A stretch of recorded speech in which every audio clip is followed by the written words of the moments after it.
Hi, I'm Dr. Celine Gelgich. And I'm Dr. Tori Miller. Welcome to Breaking the Rules. On Breaking the Rules, we talk about all things OCD. Obsessive compulsive disorder, OCD, impacts up to 1 to 2% of the population. We are here to provide not just education, but to inspire clinicians, families and people who are impacted by OCD to be able to access the treatment they need in order to get better. Catch us every fortnight, wherever you get your podcasts. Hi everyone, welcome back to the next episode of Breaking the Rules. Hey Tori. Hello, Celine. How you going? Good. Today we're talking about when OCD peaks. Yeah. Like what to watch out for. Yeah. In different periods of life. Yes. Yeah.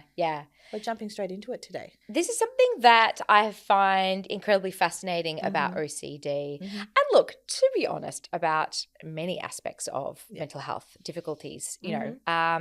But it's a lovely thing, I think, to think about in relation to OCD because it informs our formulation. Yes. And the kind of sort of psychoeducation we can provide and guidance and just sort of, richer understanding. It's so easy to just be symptom focused, and that's just for sure. It's just not enough to just be symptom focused. No. Yeah. So when do we see it pop up? A lot of research tells us that we will typically see 2 ages of onset when we're dealing with OCD. One of them, interestingly, is when puberty hits. So between 8 and 13 years, I would say, you might see a spike where there's enough going on to diagnose OCD. The next cluster is in older adolescence. So around 17 to 25, I'm going to say, is the next kind of age group where you'd see it peak. But then outside of that, you've got life transitions, such as getting married, having a baby, starting at like your first serious relationship. Basically when things become meaningful. Is how I would describe it. In adolescence, when we see those 2 clusters, I kind of conceptualize it around like for the older children / younger adolescents or the tweens, kind of see it as that period where individuation starts to kind of kick in. Yeah, exactly. Where you start to think about things for your own self a little bit more. You separate from your family a bit more. You're starting to turn towards your peers. Yeah. It's the start of high school. Yep. There's a transition from primary to high school. Yeah. The topics of conversation are different at school. Yeah. And all that sort of stuff. And then that second cluster is, again, another transition of leaving high school, but also starting like year 11 and 12 in preparation for university. We can see a lot of perfectionism and that sort of stuff. Some contamination kicking in. Yeah. Sometimes harm thoughts. Yeah. Etc. So they're also transitions. Absolutely. Yeah. And I think you're so right. I mean, I think there's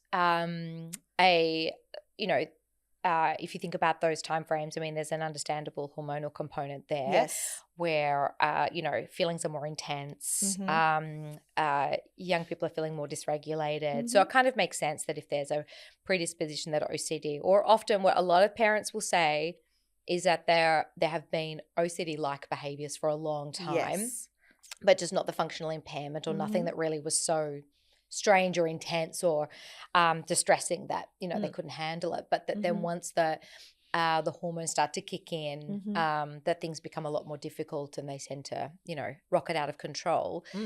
But there's also, I think, around about the age of, 8, or so, kids are starting to develop a sense of their own mortality. Yep. They're starting to understand that bad things happen to people that they love. They're starting to have more independence. They're starting, there's a component of individuation. There are all sorts of things that are happening that are reinforcing this idea that they are not necessarily like protected in this little cocoon of life by their parents. And conceptually that sort of kicks off existential thinking. Yes. And as well as existential anxiety. Yeah. And so underneath we're seeing sort of, the understandable kind of awareness of things that start to generate anxiety, discomfort, uncertainty, fear, at a time when they're going out in the world, doing more things independently and feeling less protected. Yeah. And not necessarily having the language to actually articulate what's yes, going or on. the So it skills to manage. manifests, so Yes. it manifests as Yeah, OCD. yeah, Yeah. absolutely. Yeah. So I think that the age of onset, those two sort of periods, I think makes a lot of sense. Whether does. we're talking about sort of the tween period or the Mhm. older adolescent, young adult period Mhm. as well. Mhm. And what you're saying about the idea of life having meaning makes Yeah. perfect sense for Mhm. people. Like when we think about what OCD is all about, Mm. it's about our sense of ourselves, our Mhm. sense of capability, Yep. our sense of identity. Mhm. And so these time periods are, I mean, that's what these time periods are all about. It's all Yes. about, who am I? What do I stand Yes. for? What do Yeah. I value? What do I want? What do I want? What do other people think of me? Yes. Was that a choice? Do I back my choice here, or do I have regret? Mhm. It's a very, very complicated Mhm. time. And so for vulnerable people with Yeah. that, with that predisposition for OCD, Yeah. this is when OCD will come in to help Absolutely. them handle Yeah. all of those intense Yeah. thoughts and feelings. So we can almost see it as like a maladaptive coping strategy or a Yeah. maladaptive way to Yeah. regulate that Yeah. uncertainty and Yeah. distress that comes in Yeah. when things become really meaningful. Yeah. Yeah. Yeah. Yeah. For sure. Yeah. So being mindful of these life transitions is important because when we're doing our assessment or formulating with our clients, it will be really helpful to be able to ask some of these questions to be like, where is this person developmentally? Different to their chronological age. Yes, that's exactly right. Because I think Yeah. you can have someone in their early 20s really struggling with individuation, which we can, typically needs to occur a little bit earlier. Yeah. And so on and so forth. Or there are different things that have had, like it might be their first experience of grief, for example, if they've lost a loved one, or Brokenhearted. brokenhearted. Yep, absolutely. Experiencing struggles from an attachment perspective as well, Yeah, absolutely. relationally and all that sort of stuff. Yep. So all of those are really important to just hold in mind and ask when we're doing our assessments Yeah. and our formulations with our clients, and just kind of being curious and open around these sorts of moments in life. Yeah. So that we can then help our client put the pieces of the puzzle together Yeah, as that's well. right. Answering the question of why now. Yeah. Yeah. Yeah. Why are we coming to therapy Yeah. now? And I think people can be very alarmed by, Yeah. what can feel like an incredibly sudden onset Yes, sometimes. especially parents. Yes, absolutely. And I Yeah. think to put it in the developmental frame actually really can ease people's mind, can help make it understandable, but also help them understand why there are ebbs and flows Yes. in the intensity of OCD symptoms, Yeah.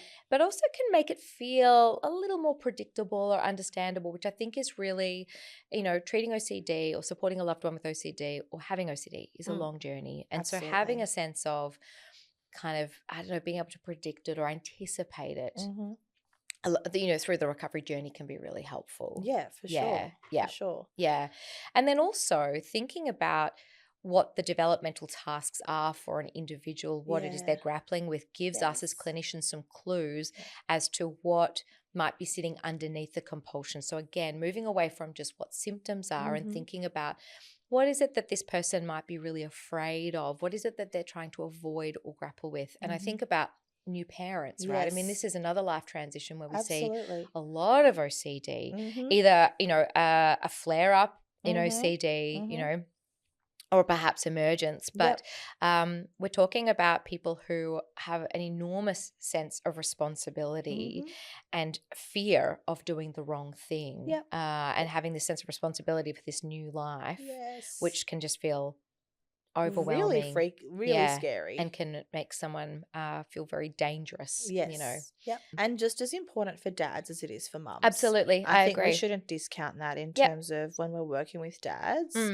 Or new dads as well, just being mindful and asking those questions for them as well as for mums as well. Yeah, absolutely. Yeah. And I think that being able to sort of answer the question of like, why now? Why has this popped up? I think being able to sort of to normalize, the journey that someone's got, that someone is on going through this major life transition, that it actually makes a lot of sense. And I actually think aids treatment, because if someone can understand that enormous sense of responsibility and the fear is actually a perfectly normal response, then it can help with the process of acceptance that these feelings of fear are not something to be fought or survived or avoided or shut down. Yeah. Actually, it speaks to who I am as a person and what my wishes and dreams are for this baby Yes.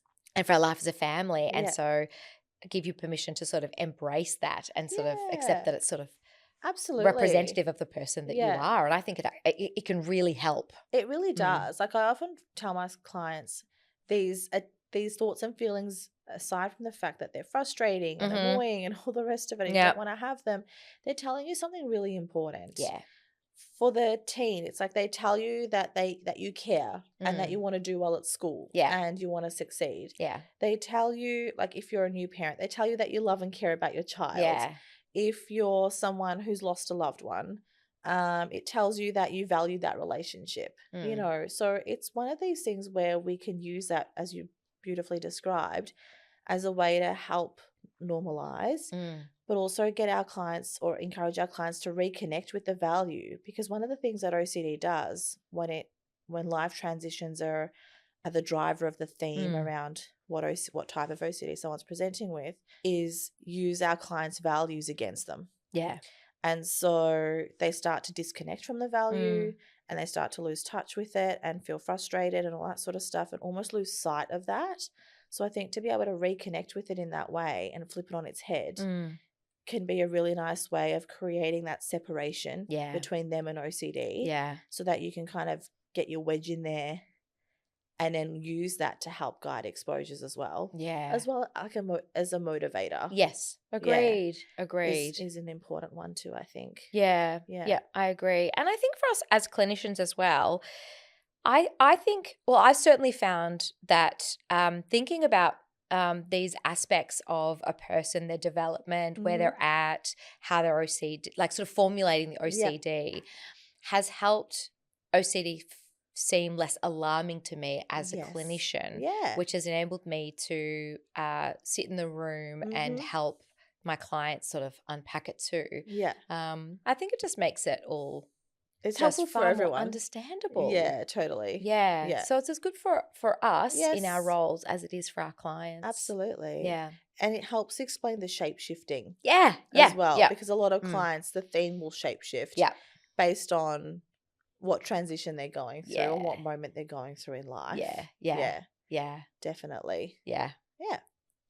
So with that in mind, I think life transitions and moments in time where OCD can kind of flare up, as we've mentioned, is really important to hold in mind for assessment and formulation, as well as treatment. It can help us, as we've described, connect with our clients on a level where we're not freaking out about it, but also encouraging our clients to reconnect with that value that it's trying to, I guess, latch itself onto in an unhelpful way. And from a treatment perspective, I think it can be really valuable to make sure that we're addressing that, similar to what we've described in previous episodes, where we've got the symptoms we're treating, but we also want to be treating what the function, what the function is underneath. And making sure that we're incorporating that into our exposures as well. Agreed. And I think we can also think about, for our clients who perhaps, we've been treating with OCD, let's say they're moving into a major life transition, we can also use it in an anticipatory way by providing additional psychoeducation about to sort of normalize what kinds of changes that they might expect or might experience, and then also to help facilitate the implementation of additional support measures in anticipation of that. So that idea about be alert, not alarmed, and let's just get prepared. And if those changes occur, don't be frightened. It makes perfect sense. It does, And the most obvious one that comes to mind for me is working with clients who fall pregnant and them coming to session going, I've got some exciting news, but also, holy shit, how's my OCD going to show up?